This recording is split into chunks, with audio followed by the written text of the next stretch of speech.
السلام علیکم۔ حدیث نبوی صلی اللہ علیہ وسلم، اللہ تعالیٰ یہی چاہتا ہے کہ اے نبی کے گھر والوں، تم سے وہ ہر قسم کی گندگی کو دور کر دے اور تمہیں خوب پاک کر دے۔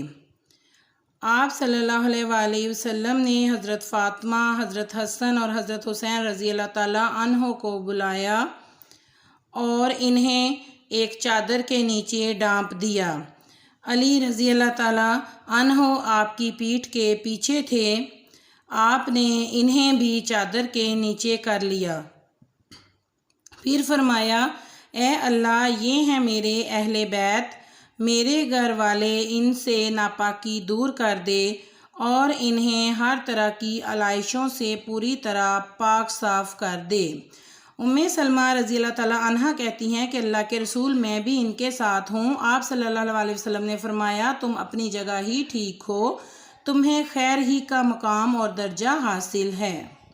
ویڈیو کو لائک کریں، چینل کو سبسکرائب کریں، اپنا خیال رکھیں۔ اللہ حافظ۔